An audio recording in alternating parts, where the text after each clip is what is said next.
You're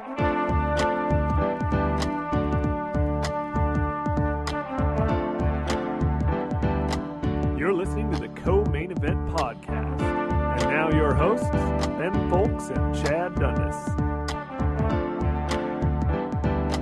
That's right. You're listening to another episode of the Co-Main Event Mixed Martial Arts Podcast.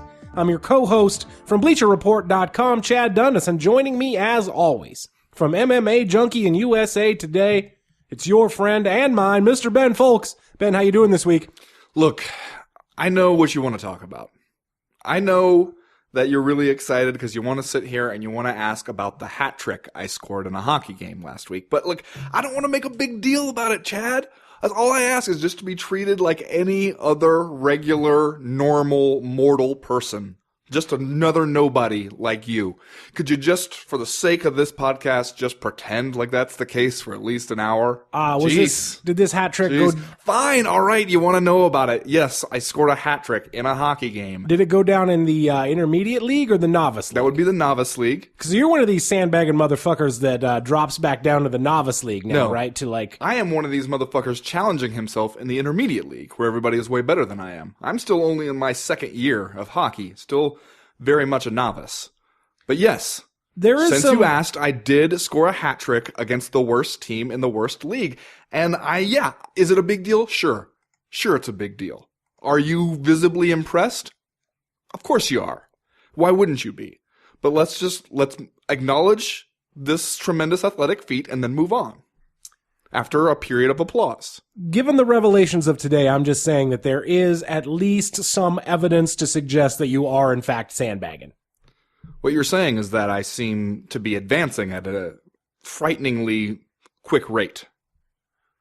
Some evidence of sandbagging, I think, is what we're going to go with on the website. You know what your problem is? You're always so fucking negative. That's what your problem is. How are we doing in the intermediate league? How many hat tricks up there? I scored my first goal in the intermediate league. Woo! Although most of it was just standing in front of the net, waiting for one of the many really good players on my team to make a really sweet pass, and then I just knocked it in.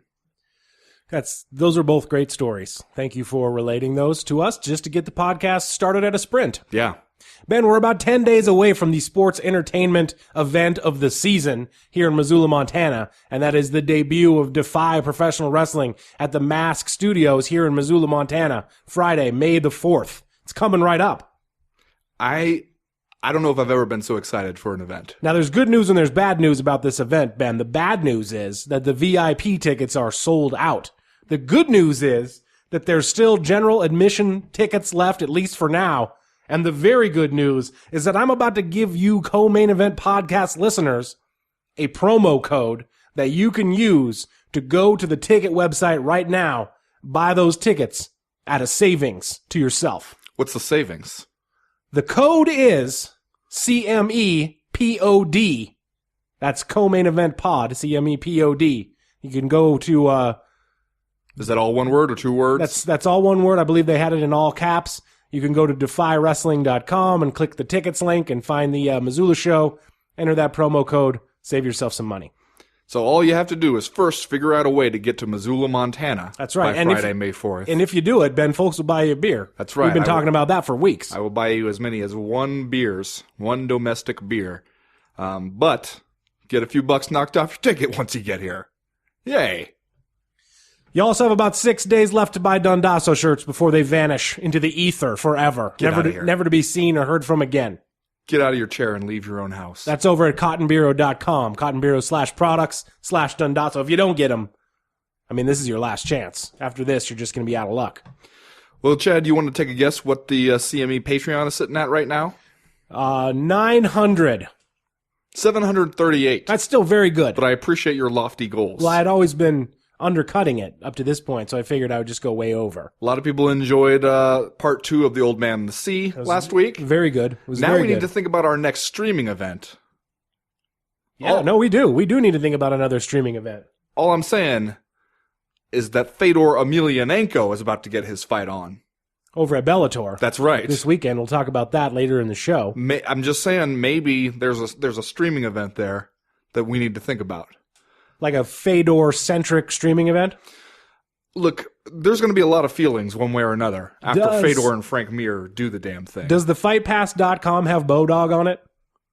I don't know. Could we watch the Fedor versus Matt Lindland fight? I'm sure there's a way we could probably find that fight one way or another. Well, maybe we should take suggestions also from the Patreon supporters out there, exactly what they would like us to stream for our next Patreon's only streaming event. That's not a bad idea. We got music again this week from our guy, Dion Rodriguez, a music producer from Deltona, Florida. If you like what you hear from him on the podcast, you can check out more at soundcloud.com/dbeats7. And again, that's the word beats with a Z.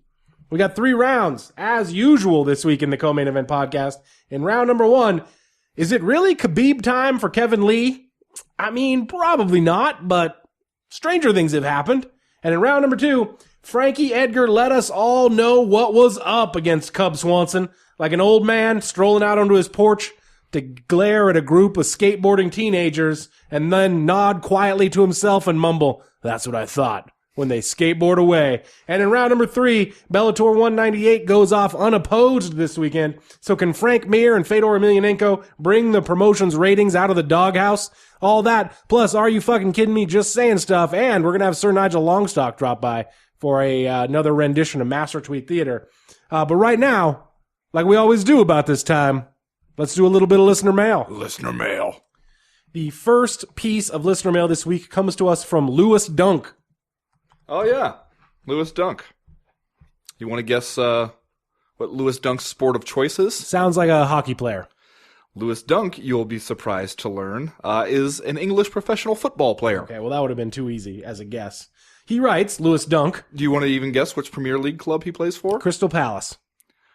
Brighton and Hove Albion. That was going to be my second choice. According to Wikipedia. Going to be my second guess. Can that possibly be real? What kind of Harry Potter shit is that? He writes, my question to you guys this week is concerning the UFC broadcast team. While I never tire of John Anik and his fantastic play-by-play, do you think it's time for them to confine him to doing pay-per-view cards only on Big Fox, a la Mike Goldberg? Brendan Fitzpatrick called play-by-play on this last weekend's card, and I thought he did a phenomenal job and deserves to be on the team for all these fight night cards, maybe along somebody like Jimmy Smith. Please discourse if you would. Okay, I don't know if I would go so far as to say phenomenal job. Here's what I'll say about Brendan Fitzpatrick. I didn't notice him. Right. Until they did like one of those kind of stand-ups next to the cage. It was like Paul Felder and Brendan Fitzpatrick. And I was like, wait, who's Brendan Fitzpatrick? But I'm trying to present this as a positive. Because if I didn't notice you, like when I was just listening to the sound of your voice, I wasn't like, who is this asshole? And why is he ruining this? Then you must have been doing an okay job. Yeah. No, you and I are in agreement about what we want from a play-by-play announcer, and that is for them to rarely make their presence known. I feel like, just like you said, it's almost like being an MMA referee, kind of like the biggest compliment to you is that we didn't know you were there. Right. Like you didn't do anything that made us go, oh, this guy. Yeah, I need to find out what this guy's name is.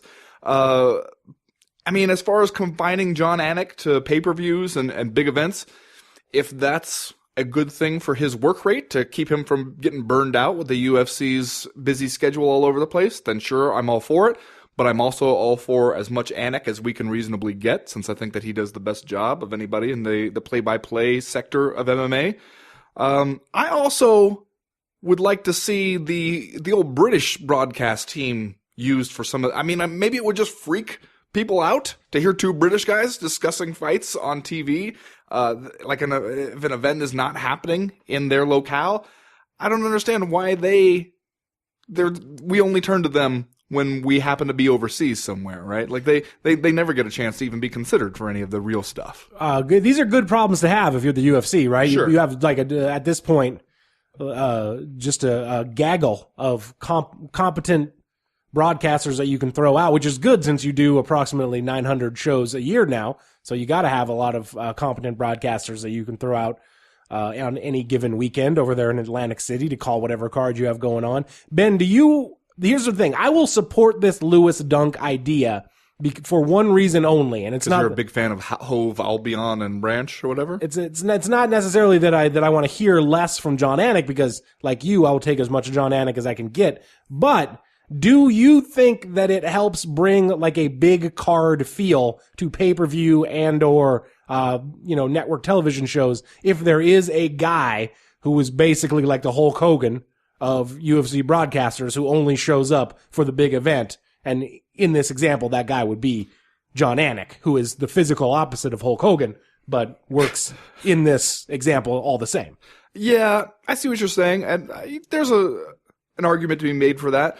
I guess I would rather see it be a team that gets brought out, and not just like one guy, and then we might pair him with 1 to 2 other people, and that cast keeps rotating. It would be nice if there were like, here is the broadcast team for big events. If it's like John Anik, Joe Rogan, and Jimmy Smith, whatever. But yeah, I do think there is something to be said for that, like creating an aura of like, oh, hey, it must be special. It's like when Bruce Buffer goes from just kind of regular silly tucks to like, you know, the dude who made it was clearly on LSD silly tucks. And you're like, okay, this must be a special one. Bruce Buffer is out here on some magic eye bullshit. Like, this must be a big event. I could see the argument for doing the same with the commentary. Next question this week comes to us from Bill Biggs. He writes, so, Dan Hooker, huh? Dude knocks out the old gunslinger himself, James Aloysius Miller, in front of a Jersey crowd, and then in a decidedly un-Covington-like fashion, he goes on to call for a round of applause for the old salt. The knockout itself was enough to impress me, but he's not done there. He stands across from the Irish Dragon himself, looks him in the eye, and calls his ass out like a fucking gentleman. Could he be one of our guys? First of all, I had to look this up because as much as I would love it if Jim Miller's name was actually James Aloysius Miller, Wikipedia would have me believe that it's actually James Andrew Miller. Yeah, there's no way that the Miller family is rolling Aloysius as the middle name, just given from what I know of them. But if they did, I would fully support that move. Also, yes, completely agree here. That was an awesome moment. And a good example that, like, I think sometimes when people are saying, hey, you know, you need to have a name ready, you need to be ready to call somebody out, something like that, and people think that we're asking for some over-the-top WWE theatrics and fake a grudge match and try to work up some phony rivalry just to get people interested. This is good proof that that is not necessarily what we want, because this was one of the most interesting moments of the night, where he stands there like a fucking gentleman and just tells Paul Felder right to his face that he would like to fight him next. And it's great. Like, I'm suddenly very interested in that. It's a straight up baller move to call out the guy who's interviewing you, right? Because, like, you know, even though Paul Felder is obviously the consummate professional, you're not going to rattle Paul Felder out there. Do you think Paul Felder came in the cage with the knowledge or the suspicion that Dan Hooker was about to call him out? I would say no. No. So, like, for Dan Hooker, sweet move, man. But he did say, I liked Paul Felder's response, too, where he said, I've been waiting for someone to have the guts to stand here and look me in the eye and say that they want to fight me. Like, it makes you feel like both guys come out of that looking pretty awesome. You put that fight together, it already has a big head start on the promotion. Yeah, so, like, kind of a banner night for Dan Hooker, who, after moving up to lightweight, and still a giant lightweight. Yeah. When you see him out there, knocks out Jim Miller in the first round with a knee, and then calls out Paul Felder on the mic. What did you think of the punch? The punch after Jim Miller was down there? Yeah, a little. I mean, I understand what's happening. Like, obviously, you got to keep fighting until the ref pulls you off. Especially if it's Jim Miller. You have every Jim reason Miller to believe might just straight up reanimate. Yeah, that he's just going to sit up like a zombie and come after you. It just looked a little unnecessary to me, to my eye. I mean, it's not Dan Hooker's fault. I'm not saying he did anything wrong, but like that's one of those instances in MMA where you're just like, whoa. You know, though, I remember shit can happen. Yeah, shit can happen. I remember sitting with Brendan Shaw when I was working on that series in the Grudge Gym, and we, after he fought Mirko Cro Cop in New Jersey, we sat down and we watched the fight, and he kind of like did his own live commentary for me about what he's thinking, what he remembers. And he had a similar moment where he drops Cro Cop, and that one I think Cro Cop kind of starts to sit up, and then he comes in there and delivers one more that you could argue was unnecessary and just blasted Cro Cop right in the head. And he was like, you know, I kind of feel bad for that one, but that one's on Herb Dean. Because I'm not about to stand there and wait to find out whether Mirko Cro Cop is going to get up and continue trying to kick my ass, because there's a part of me already scared of Mirko Cro Cop. Like, you have Freddy Krueger down, you're going to go ahead and try to chop his damn head off. You're not going to take the chance that he's going to get back up. So the referee, that's his role, is to get in there and to stop that extra punch from happening. And if he doesn't do it, then that's who you should blame. And I think that applies here. I also think, though, it didn't exactly helped things because the overwhelming mood in the room after this fight was just like eerie quiet. You know, Dan Hooker afterwards, he knocks him out and he goes and he stands in his corner and just kind of like waits there and nobody's saying anything and it's just like really quiet in the arena. The Paul Felder thing helped kind of bring it back to life a little bit, but it was like that moment where you realize, yeah, no one is gonna feel super good for you in Atlantic City going out there and doing Jim Miller like that. Next question this week comes to us from Daryl Harsh. Okay. That's got to be somebody, right? Yeah, sure. He writes, I'm at UFC AC. And there, Atlantic City. And there have been multiple fights in the stands. Why? We pay to see professionals fight, not a couple of drunks in the stands. Have you ever seen a football game break out in the stands of an NFL game? Please discuss. No, but I have seen multiple fights break out in the stands of an NFL game. We got several emails this week from people who attended UFC Fight Night 128. Yeah, this one sounds like it's coming mid-fight card. Sounds like he emailed us from his phone while he was still there. Could not wait to get home. Which I commend him on that, by the way. We need more on-the-scene reports coming into the Co-Main Event podcast email. It always struck me, the number of fights at UFC events, and it has been a while since I attended one as a fan, obviously. But like when I first started going to UFC events back in the early to mid-2000s, there was a fight at every damn one. You would see a fight every time you were at a UFC event, and usually it was like at the worst possible time, i.e. like the end of the night when everybody is trying to walk out through the cramped corridors of whatever arena you're at, and two dudes decide that they need to throw down, and then you got to stand there for 15 minutes until it gets sorted out. I mean, I think that the reasons that it happens are like kind of self-explanatory, I guess. Guys who fancy themselves to be tough guys go and watch the professionals fight. They get the testosterone throwing. Maybe they have a couple 1, 2, 3, 4 soda pops, and the next thing you know, someone's stuffing toilet paper up their nose in the bathroom to stop the nosebleed. But yeah, it's kind of weird, and I don't know exactly what can be done about it except tighter security. Well, but lest we, I think, go too heavily to try and link the outside the cage behavior to the inside the cage behavior, there's a whole subset of videos and stuff on like sites like Deadspin of people fighting at NFL games. It's not like it's just people just trying to replicate the thing they are there to see in their own lives. It's more big crowd of people doing a lot of drinking, maybe having clashing opinions about what is going on. Plus, maybe if you're at a UFC event and the damn thing takes 7 hours, you have a chance to get a lot more drunk and belligerent. That's true. That's true. NFL game, you got to show up beforehand to drink in order just to really hit your zone, you know? Next question this week comes to us from Peter McLean. He writes, I'm relatively new to this game. UFC 194 was my first live event I've ever watched. Yeah, welcome. Although that quickly changed and I would now consider myself a shit-eating wild man.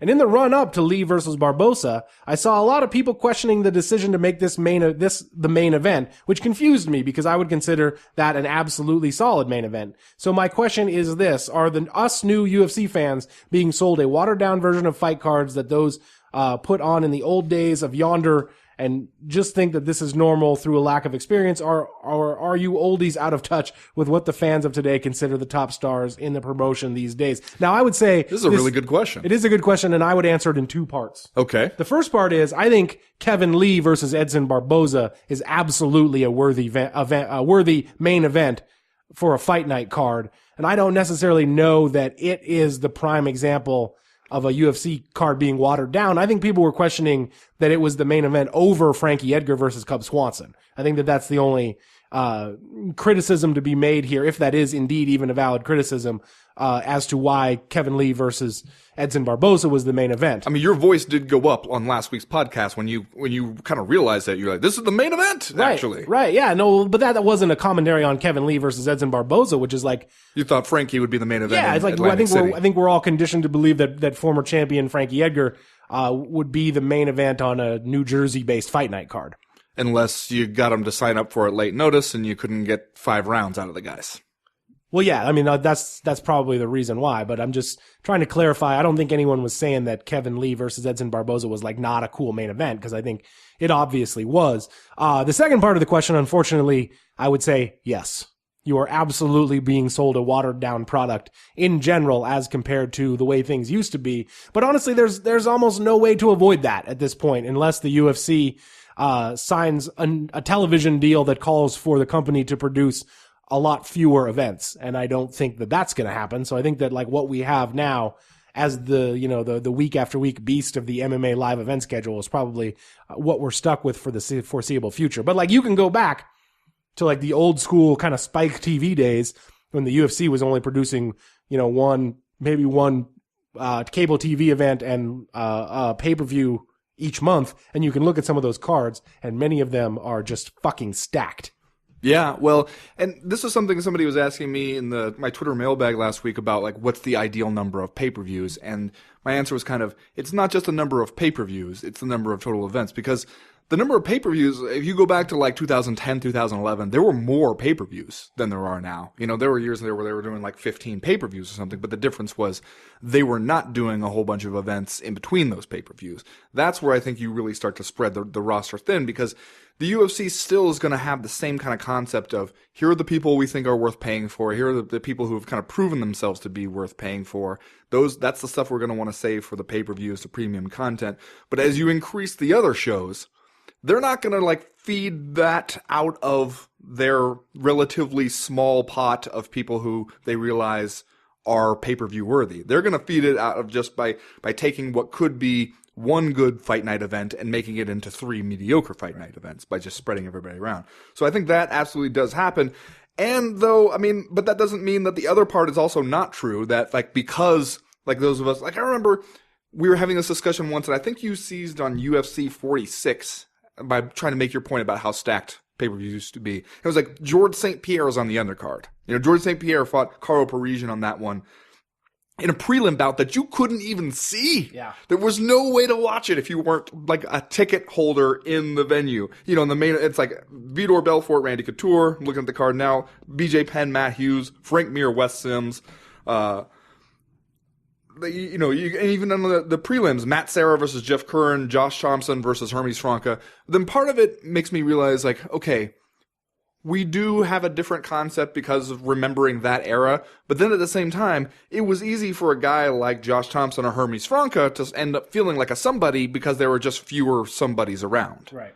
So I think that there's a little bit of both those things going on, but it is interesting because it's a question I don't really ask myself is, how is somebody who got into the sport 2 or 3 years ago as a fan, how do they regard this stuff now?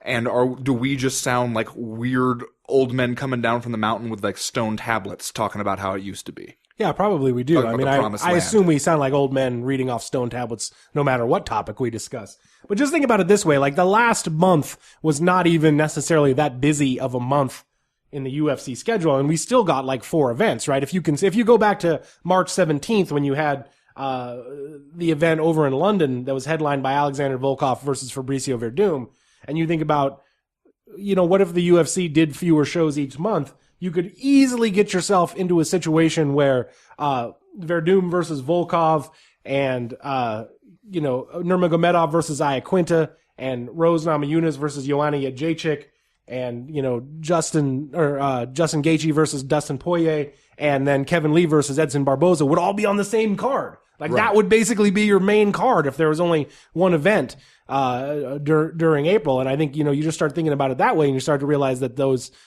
I don't know. And I guess it depends on how you think of it. Like, for my money, you get one super card like that, it might be worth having an exchange of not having 4 events in a month. But if you're the kind of person that like is living and dying by every Saturday night having 4 to 6 hours of UFC to watch, maybe you wouldn't take that trade off. I don't know. Well, and then there's a question of worth it for us versus worth it for the people who own the UFC.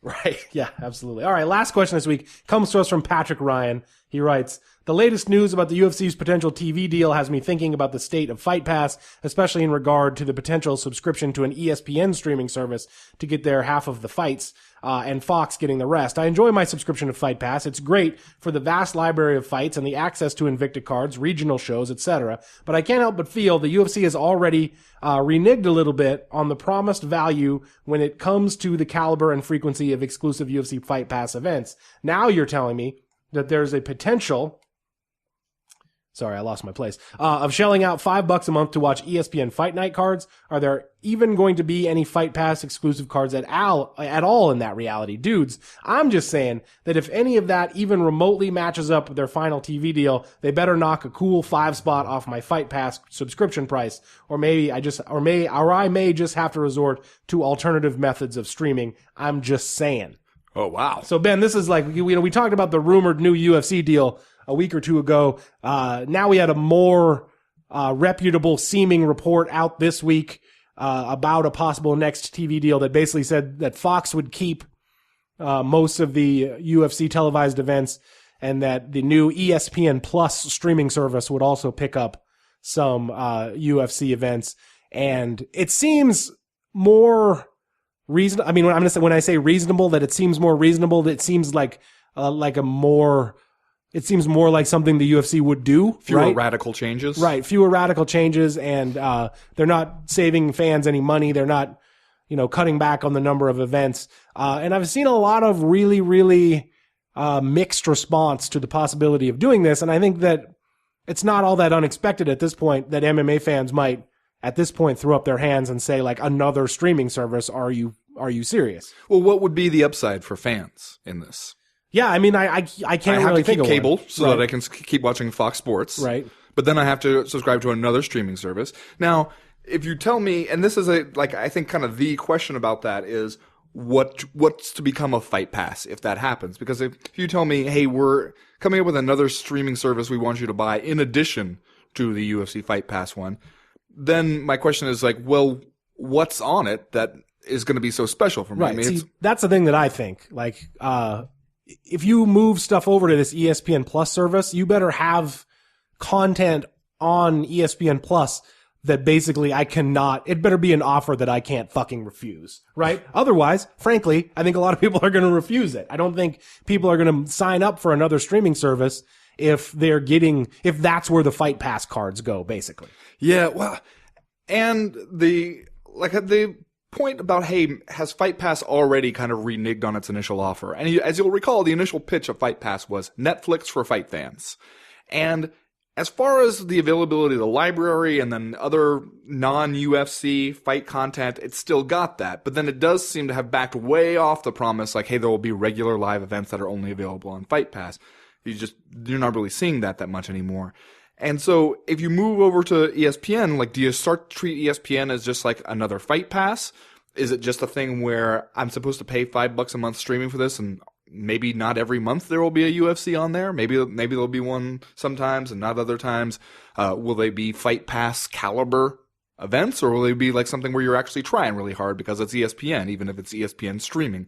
Like, those are the kind of questions I would need to see sorted out. But I do think you risk just a general fatigue, not even necessarily like monetarily, but just psychologically for people. If you're like, okay, so you want to be a UFC fan and follow all our stuff, here is the array of like subscriptions and various like packages you need to have in order to follow all our stuff. Right. And it's dangerous for the UFC to get into the mindset, which it has at times, to say like, hey, maybe we don't expect you to follow it all. Follow the stuff you want to follow the big fights, whatever. Because that just doesn't really work when you're the UFC and you're trying to build up the people that we're supposed to care about tomorrow on the shows of today. You just get people who kind of drift away from the sport, and I think you've already seen it as a result of oversaturation, and they don't really come back. They might come back for a Conor McGregor fight if you can pull those together, once a year, but they don't come back, just to watch your mid-level, still solid, but not absolutely spectacular pay-per-views, and you end up hurting the brand. You're kind of hurting just like the overall fandom of the sport in general. Yeah, man, I really have a hard time believing. Maybe I'm just underestimating the shit-eating wild people out there, but like, I just have a real hard time believing that UFC fans are going to jump at the chance to sign up for another streaming service if all that you're getting is like the Verdum versus Volkov quality cards. Like, I would think you need to have something real attractive over there to get people to go through the rigmarole of shelling out another $5 a month and signing up for a whole different streaming service. Like, it better be fight cards that they frankly can't pass up, like I said, and that doesn't make any sense, right? Like, it wouldn't make sense for the UFC to put, Nate Diaz or whatever on ESPN Plus. It just wouldn't make sense. Right. Plus, with Fight Pass, at least you can make the pitch to people, hey, there are live fights sometimes.